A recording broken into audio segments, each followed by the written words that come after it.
du carrefour ne parvient pas à s'arrêter. Comme au ralenti, il percute l'autre camion dans un grondement de tôle martyrisée. Ce deuxième camion contient un liquide inflammable. Tout explose dans un feu d'artifice dévastateur.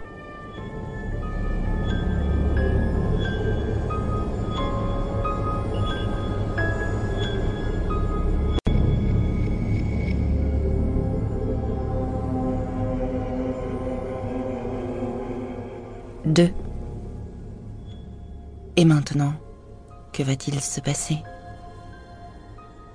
Voilà une question intéressante, n'est-ce pas? Que va-t-il se passer dans les secondes, dans les minutes, dans l'heure, le jour, le siècle qui viennent?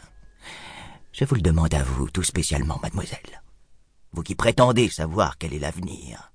Il affiche un large sourire. De tout temps, les hommes ont tenté de prévoir ce qui allait leur arriver. Ils ont observé le vol des cigognes, examiné les entrailles des poulets, scruté les étoiles, que sais-je encore. Mais jamais ils ne sont parvenus à décrypter leur futur. Et vous croyez voir certains événements avant qu'ils ne se produisent. C'est bien cela. Il croise et décroise ses longs doigts manucurés. Bien, réfléchissons. Pour identifier votre différence, essayons tout d'abord de vous comprendre. D'où ma seconde question. Savez-vous qui vous êtes vraiment? Oui, vous? Ne tournez pas la tête, je parle bien de vous et de personne d'autre. Allez, répondez, qui êtes-vous? Un léger frisson court dans le dos de la jeune fille. Elle songe au plus profond d'elle-même. Ah, si seulement je pouvais le savoir. Il se penche vers elle. Vous ne voulez pas ou vous ne pouvez pas répondre? Dans ce cas, je vais peut-être vous aider. Vous l'ignorez encore, mais votre vie est fondée sur un grand secret. Je vais vous livrer un premier indice. Connaissez-vous la signification réelle de ce mot qui vous caractérise? Connaissez-vous le sens profond de votre prénom? Cassandre. Vous vous prénommez Cassandre. Ce nom ne vous évoque rien. Elle le contemple et le trouve insignifiant. Ses cheveux argentés coupés en brosse, ses yeux bleus tungstène, le nez droit, la chevalière qui trône à son annulaire, tout chez lui respire la vacuité et l'autosuffisance. Lui l'observe et la trouve très belle. Ses longs cheveux noirs ondulent jusqu'à ses hanches, et dans le regard de ses yeux gris clairs s'ouvre une intensité et une profondeur presque dérangeantes.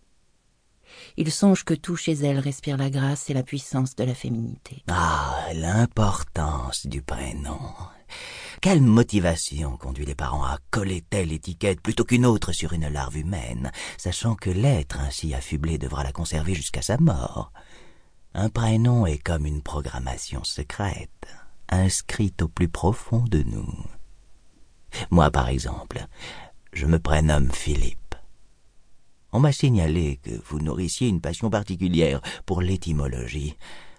Vous n'êtes donc pas sans savoir qu'en grec, philo signifie qui aime, et hippo, les chevaux. Qui aime les chevaux. C'est mon cas. J'aime les chevaux. Je joue aux courses et même je gagne souvent. Quant à ma sœur, elle se prénomme Véronique. Littéralement, Véro, vrai, et Iconos, image, vraie image. Eh bien, elle est devenue photographe. Plutôt douée d'ailleurs. Il semble ravi de sa démonstration. Mais le prénom peut aussi être la première pomme empoisonnée, offerte par les parents. Comme ils sont cruels, ceux qui baptisent leur progéniture Charles-Henri, Immaculée, Lourdes, Gertrude ou Ferdinand. Il joue avec ses longs doigts. Je connaissais un type dont le nom de famille était Einstein. Plutôt valorisant, vous en conviendrez. Eh bien, ses parents l'ont prénommé Frank. Frank Einstein. Il aurait pu être un génie, et le voilà programmé pour devenir un monstre. Et toi, Cassandre, tu es un génie ou un monstre? Le directeur de l'école est brusquement passé du vouvoiement au tutoiement. Elle soutient son regard sans ciller de ses yeux gris devenus immenses. Plutôt un monstre, si j'en crois le rapport de la surveillante de nuit. Il extirpe 2 feuillets agrafés dans un dossier et lit lentement. à